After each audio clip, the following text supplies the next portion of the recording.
Salam sejahtera. Perkenalkan, nama saya Lisda Susiwanti Simbolon dari Angkatan 29, Kelompok 3. Di sini saya akan menceritakan pengalaman pembelajaran saya yang sudah dilaksanakan secara sinkronus dan asinkronus. Tapi sebelumnya kita harus terlebih dahulu tahu apa itu sinkronus dan asinkronus. Sinkronus adalah komunikasi yang dilakukan secara langsung dengan menggunakan media seperti video call, media Zoom meeting, dan lain sebagainya. Sedangkan asinkronus adalah layanan daring yang tata laksana komunikasinya dilakukan secara tunda dengan menggunakan media email, media PDF, media Word, dan lain sebagainya. Pengalaman yang saya dapatkan selama pembelajaran secara asinkronus, salah satunya adalah pada saat MOOC. Pada pembelajaran MOOC ini, kita melakukan pembelajaran dengan mengakses materi secara mandiri dan mempelajari modul yang diberikan secara mandiri. Dalam pembelajaran asinkronus tentunya memiliki kelebihan dan kekurangan.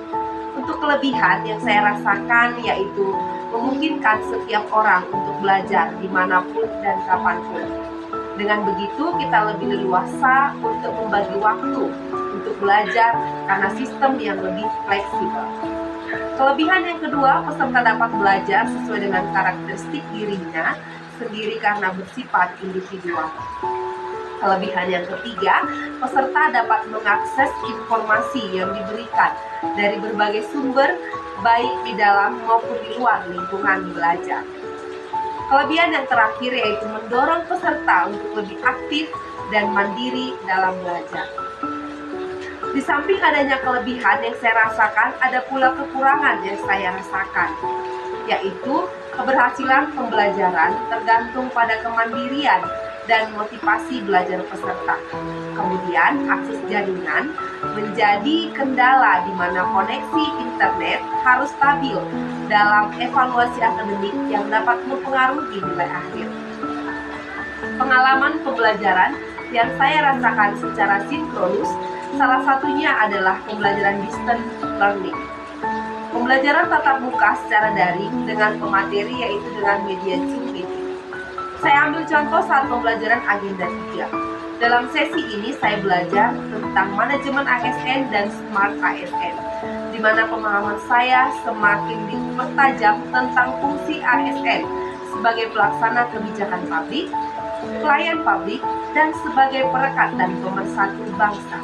Juga belajar tentang apa saja yang menjadi hak dan kewajiban ASN.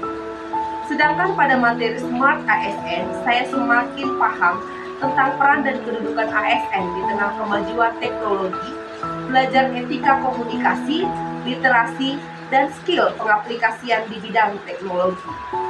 Dalam pembelajaran sinkronus ini ada beberapa kelebihan yang saya rasakan. Yang pertama, kita bisa lebih mengenal satu sama lain. Kemudian, kita bisa mendapatkan materi pembelajaran yang lebih maksimal dari pemateri dengan aktif dalam setiap kegiatan pembelajaran yang berlangsung.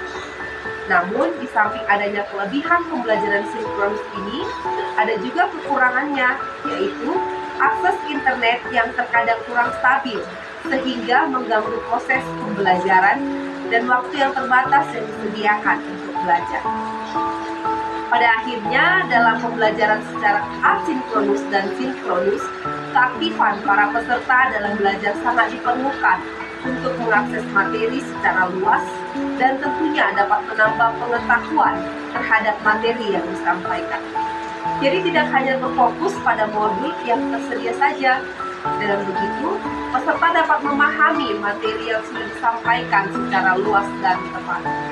Demikian pengalaman saya selama mengikuti kegiatan belajar sinkronus dan asinkronus. Terima kasih.